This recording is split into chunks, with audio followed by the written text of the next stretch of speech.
Hey everybody, it's DocSwiner. Welcome, welcome, welcome. This is my monthly blab where I talk about whatever I want to. If you are joining me for the first time, I am author of How to Avoid the Superwoman Complex. Thanks for joining us. Thanks for watching the recording. This has been a lot of fun for me because I get to invite my friends that are smarter than me in a lot of different topics where we talk about, like Gerard's already sweating. Put him on the spot. Yes, I'm on it. Yes, you're ready. I get to invite folks that are smarter than me in different topics, and we just have a casual 30 minutes of talking about whatever tickles our fancy. So I am so happy to have Mr. Gerard Droze on with us today for Glad to be here.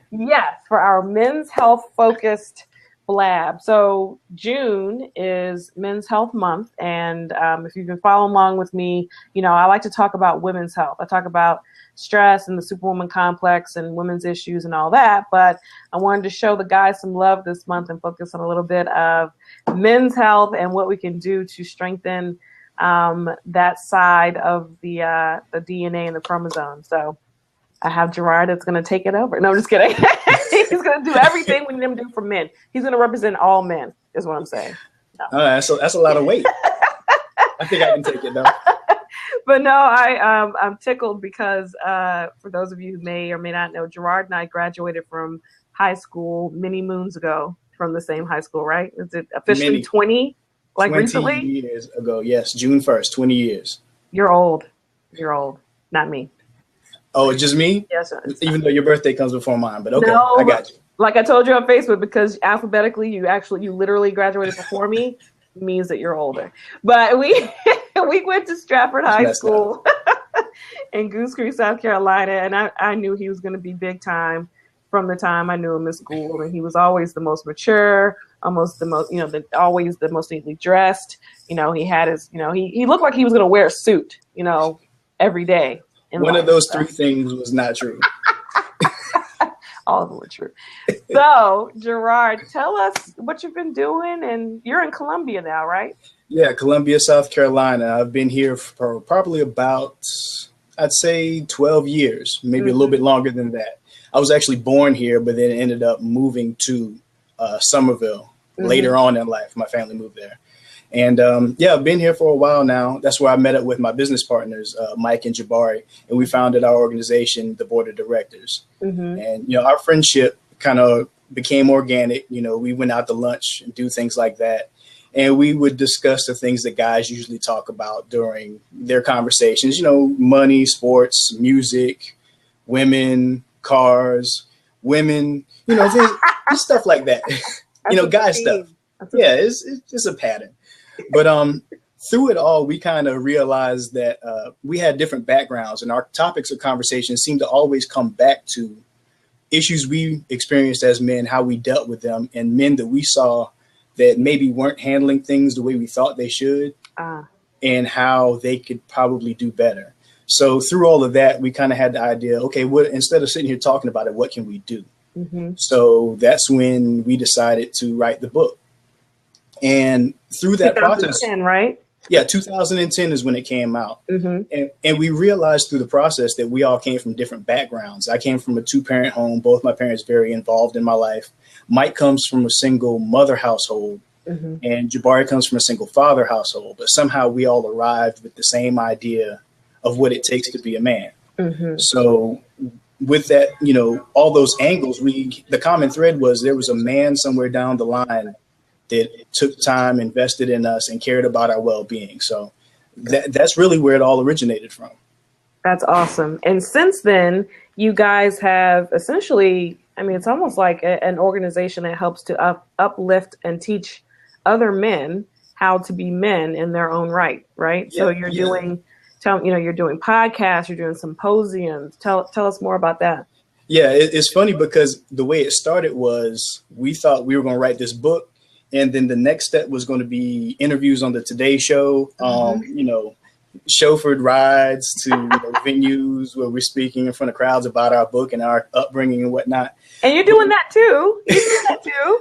Well, it's the naive thing that you think when you start this stuff, and you just kind of like, okay, I'm going to do this, and then the world's going to know my name. It doesn't work like that.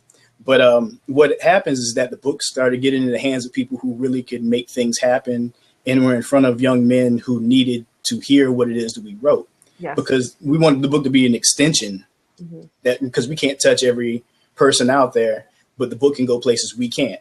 Right. But we began to be invited to speak and invited to do mentoring. And from there, we developed a curriculum based around the book. So, yeah, we've been in elementary, middle, high schools. We've spoken at colleges. We have our symposium that we do every year that's coming up actually July 30th, makingsuperman.com/POMS. Gotcha. I got it. That's right. You better promote it. That's what we're going to do. I promise you I'm going to do that as much as I can. I don't try to get on people's nerves with it, but I like, hey, remember, this is what I do. This is what we got going on. But yeah, it kind of began, we knew it was going to go one place, or we thought it was going to go one place, but it turns out it turned into something else. And we actually developed after the curriculum, we had our nonprofit wing, because, it wasn't just about, because like I said, we thought we were going to just sell books. Yeah. So all we had was an LLC. Then we started the nonprofit because there needs to be some way that we can actually generate the funds and separate that from book sales to help people. Excellent. To spread that what we can do back into the community.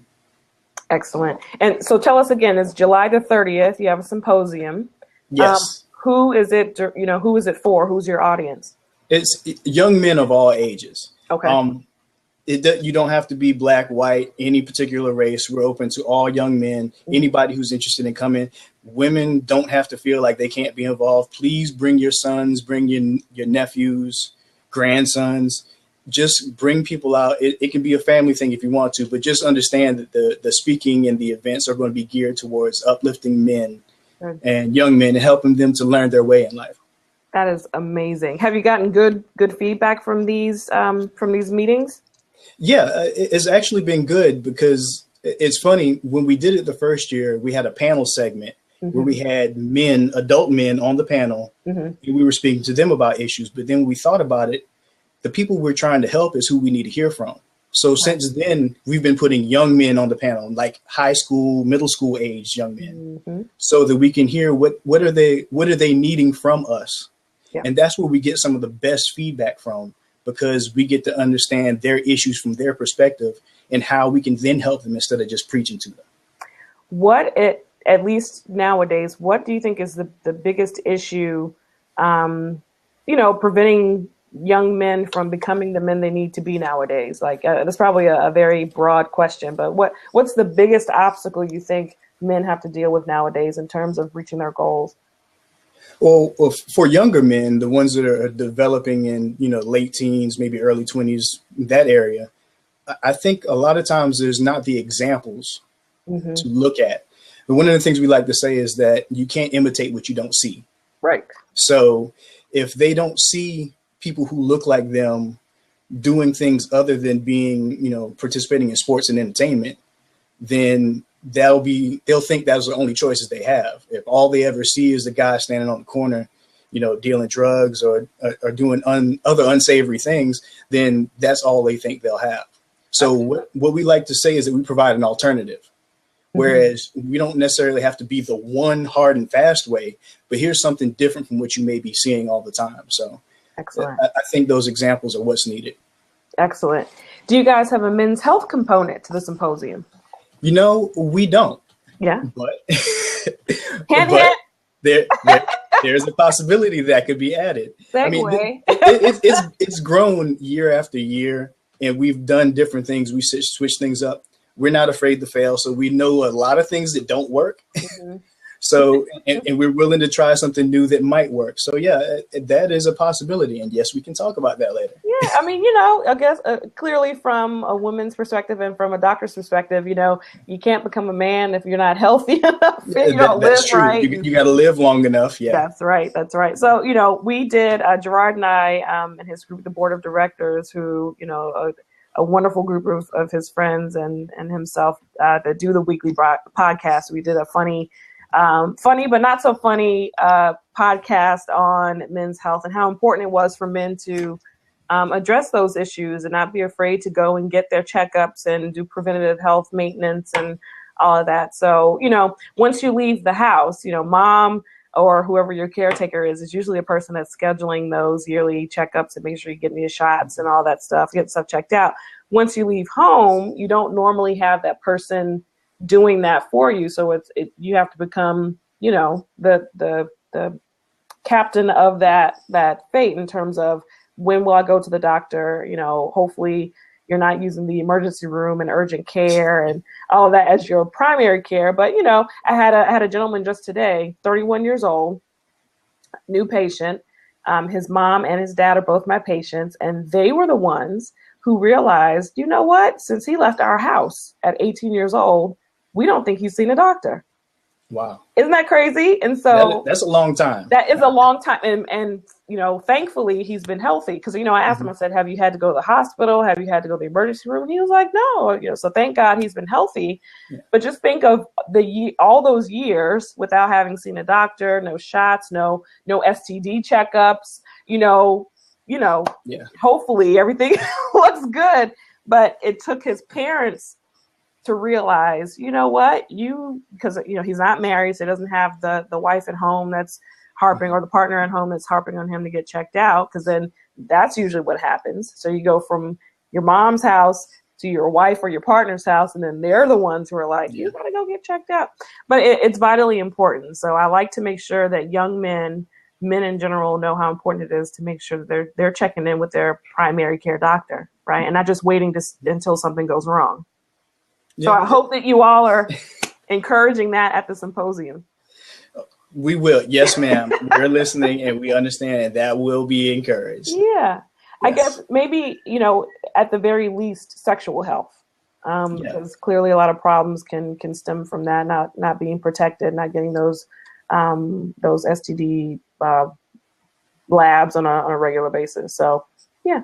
It doesn't have to be me. I'm not just saying you have to bring me in, but someone. You just gave me like a 90-second promotional video. It's like, but it doesn't have to be me. It doesn't have to be me. No. I don't want you to think that. But no, gotcha. It's probably even better coming from a guy.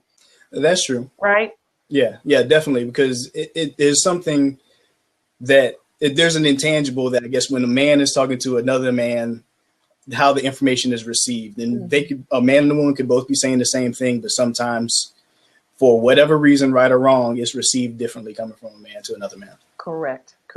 So we had kind of a little bit of this discussion at, when I did you guys' podcast, but what do you think? Why is it that men won't go to the doctor? I thought about that, and I've thought about it since that conversation that we had. And I think it's similar to what you address in your book, about feeling as though we have to be the ones who take care of everything, have to stand strong, have to be that strong front and strong face. And almost the act of going to a doctor would be like showing a sign of weakness. Like, I'm vulnerable, I can be hurt, I can be sick, I can be less than. I'm not Superman. But we a lot of times feel as though we have to put on those appearances as though we are, because people will stop believing in us and stop going to us and stop seeing us as that strong protector when we're showing a sign of weakness. And I think admitting that we can be hurt, sick, or less than, as far as our health is concerned, is perceived sometimes as a sign of weakness. That's a pretty good point. I didn't think about that. I knew that there was probably a little bit of fear involved, because no one, and women included, no one loves going to the doctor. It's not fun usually. Hopefully you're blessed to have someone as amazing as me. No, I'm just kidding. Hopefully you have a good relationship with your doctor where it's not miserable. You go in and you can actually talk to them and have a good, have a laugh or two. But I've heard also that there's sometimes a fear associated with going because you don't want to hear bad news.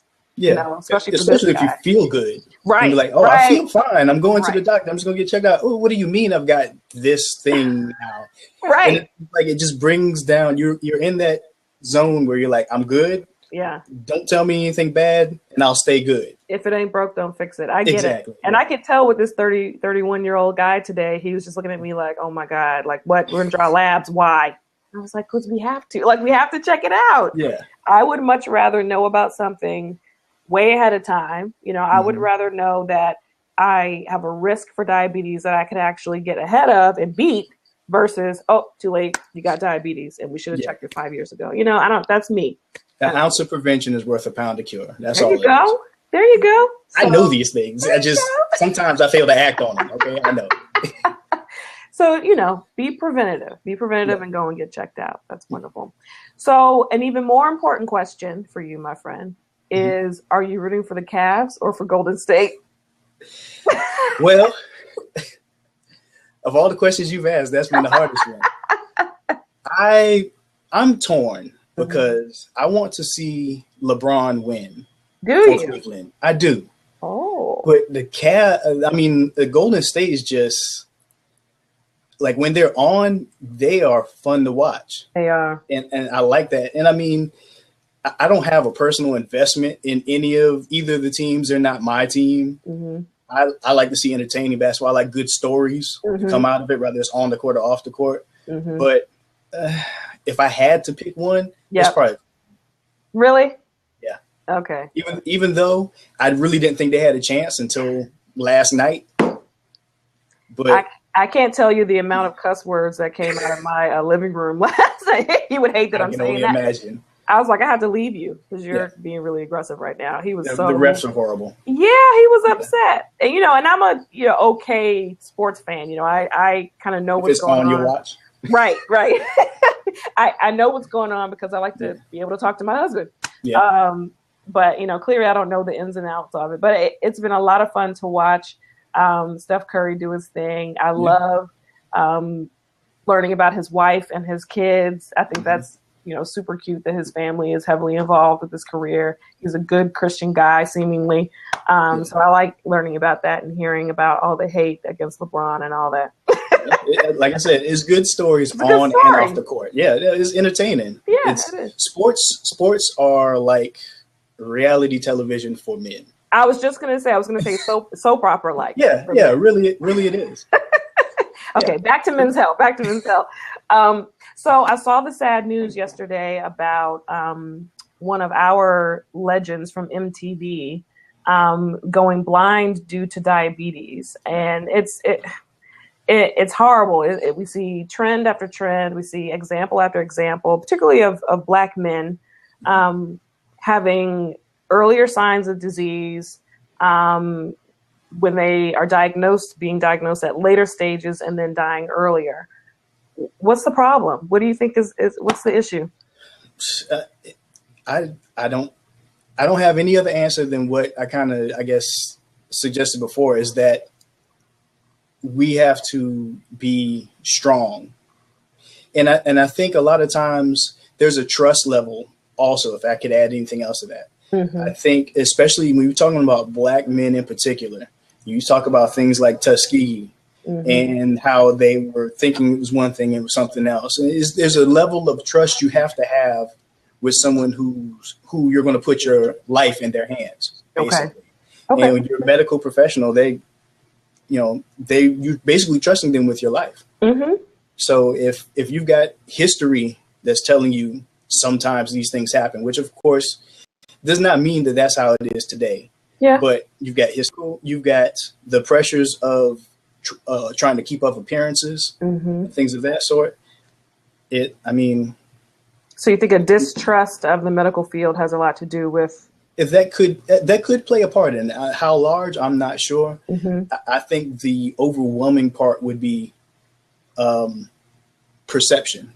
Okay. And again, going to the doctor being a sign of weakness. Gotcha. And particularly probably before healthcare reform came into effect, the fact that it may have been expensive. Mm-hmm. And a lot of times the people you describe, their demographic falls into lower income situations. Right. Whereas that may be an expense to go get checked out and be told everything is fine is $150, $200 I don't have. Right. So I feel fine. I'll be fine. And I'll spend that money when I have to, which when you find out late in the game is too late. Right. Okay. Two very important points. So, particularly when it comes to Black men or men in general, having more severe cases of diseases, dying earlier, there could be a distrust of the medical field and then access to care and having to prioritize where you're spending your money. That's true. Yeah. Things like diabetes, high blood pressure, prostate cancer, all these things, you name it. Unfortunately, the minority population, particularly Black folks and particularly Black men, deal with it more than the other populations. With diabetes, unfortunately, and with almost any of those types of disorders, clearly diet has a lot to do with it. Obesity has a lot to do with it. We are more obese in general than the general population. What is it about that? I talked a little bit about what I call the curvy controversy. Because in a lot of ways, I remember that one. Yeah, so in a lot of ways, particularly for Black women or for minority women, we celebrate or women in general, we celebrate curves. We celebrate thickness and having your body, not be paper thin. But then we also have to come to the reality and be honest with ourselves that clearly there are diseases that are linked more to being overweight and obese. Why do you think, minority population, particularly Black folks in general, are more obese, are more overweight? I think when you talk about things like diabetes and being related to diet, making it preventable, there's cultural things that like, come on now, Thanksgiving at a Black family household. What kind of food? It's going to be the things that are traditionally passed down the line, the way that we diet, the way that we view exercise, are things that contribute to that. I mean, I'm better now, but I guess I know a little bit more. Yeah, you're a gym rat. I see your pictures. I see your videos. They look scary. I try. Insanity. That's good. But I mean, you think the things that we grew up on, and I say we because I assume that you had similar experiences I had. The macaroni and cheese, the fried chicken, the green vegetables, which were boiled to death, and then salt and pork added to them. They taste so good, but they are so bad for us. Yeah. But just like anything else, when you get comfortable, then you resist getting uncomfortable, which is the way you change and become better. Yeah. So if you just get comfortable in that situation and then that get away from you, it's too much. You feel like you're just too far behind to become better, and then you are stuck. Yep. So we have to learn to become uncomfortable, because that's us getting out of our comfort zone and being changed and becoming better. How often do you work out a week? 4 times a week. Good for you. For how long? About an hour. Great. And is it always at the gym? For the most part, yeah. That I call those my official workouts. The unofficial workouts are taking the clothes basket up and down the stairs on a Saturday, carrying the sleeping 4-year-old to his bed when he's falling asleep on the floor downstairs, chasing the kids. A couple of lifts with him while you're exactly. Or wrestling with him on the floor, stuff like that. That's the little easy stuff to stack it, but with an actual workout plan and intention and purpose. 4 times a week. Excellent. For about an hour. That's great. Mostly strength trainer. Good. Yeah, I see all kinds of burpees and blurpees, and I don't even know what you call them. You're doing crazy things, but I think that's what you should follow him on Facebook and Instagram and watch his videos. They're pretty intense. Train insane or remain the same. That's what I say. Does it have to hurt though? Does it have to be painful? It needs to be a little bit uncomfortable. I mean, not to the point where you're hurting yourself, not where, oh, my shoulder, it's killing me. But yeah, your muscles should hurt the next day if you're doing it right, because you're literally tearing them down and building them back up. All right. No pain, no gain, he says. The book say at least 150 minutes per week is good, regular, consistent exercise. So, I mean, as long as you're doing something, you're burning calories, you're sweating, you're seeing your steps on your Fitbit go up, then that's wonderful. Good for you. There you go. My battery is dead, so yeah. Gotcha. Okay, that's exactly what it is. I'm working on it. You know what? We need to be Fitbit friends, so I can keep an eye on you. No, we don't. Accountability? I'm not doing blurpees and burpees every day. I'm not doing that. Go walk. I hit my step goal on days I don't even go to the gym. I know. Just walk. I know. I really need to get focused. I know I blame babies, babies and life and work and all this stuff gets in the way. But yeah, I need to do better with practicing what I preach, and I need to get. You got to take care of you. I do. I really do. Because if you don't take care of you, you can't take care of anyone else. I think he's read my book. I think he's read How to Avoid. Wonderful. Speaking of book, you guys came out with your second book this year. Tell us about it. Yeah, the second book is The Makings of a Dream, and it's funny how it came about.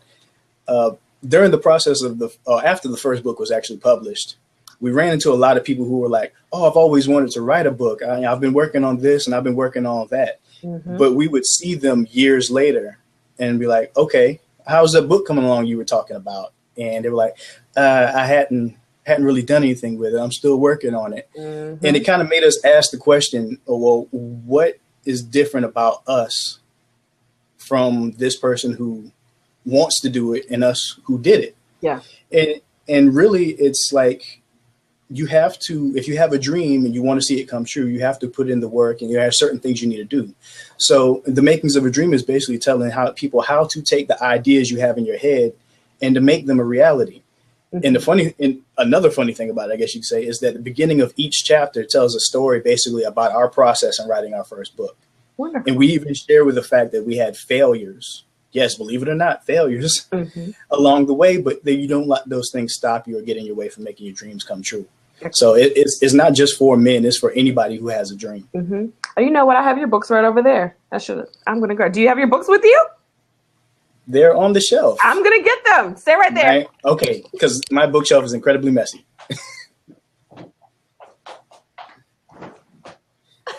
Yeah, there it is. I should have had my props ready. But yes. Yeah, I should have had it too. I'm bad promotional. I had everything up here. The Makings of the Man 1, The Makings of a Dream. Yes. Where can we purchase your books? themakingsofAman.com/shop. Excellent. Everything the board of directors. Excellent. I saw you had a T-shirt too. Iron sharpens iron, or iron. That's right. Sharpens iron. Iron sharpens iron. Yes. With men, we have to be able not only to get, once we get ourselves up and running, we have to fellowship. We have to be amongst other men, because anything that you don't use becomes dull and rusted. So we have to be out there amongst each other, helping each other, challenging each other constructively to become stronger. And the only way to do that is with other men. Correct. And so as iron sharpens iron, one man enhances another. Excellent. And just so I get it right, you said themakingsofAman.com/shop. That's right. Good. I'm going to put that. Absolutely. Excellent. All right, Gerard. So with our last minute, tell us how we can stay engaged, support the dream, support the movement, get in contact with you. Definitely. Our website, themakingsofAman.com, everything you can find there. You can find our podcast, our shop, any events that we have coming up, all of that's out there. On social media, you can find us on Facebook at facebook.com/board of directors. Mm-hmm. Everywhere else, Twitter, LinkedIn, we're the True Board. Mm-hmm. Instagram, we're out there too. Okay. And you can also go to our website and join our mailing list. It's on the right-hand side if you're logging on from your desktop. Mm-hmm. Shout out to your partners too, Jabari and Michael. Yes. Hello. Jabari and Mike. Oh, good. Well, thank you, my friend, for joining me. I appreciate you taking some time to talk with me and return the favor.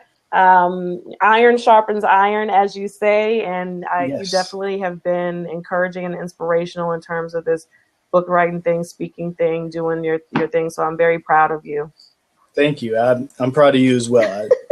I appreciate the inspiration. We learn from each other. That's right. Thank you a lot. That's right. Thank you guys for watching the recording. Please get into contact with Gerard and his partners, the board of directors. Buy their books, buy their teas, invite them to speak. I am DocSwiner, Superwoman Complex Lady, and this was our monthly blab. Stay tuned. Facebook, Instagram, Twitter, we're all over. So please stay in contact and continue supporting us. And so I appreciate you all. Y'all have a great weekend. Happy Father's Day. Thank you. Appreciate that. See you later.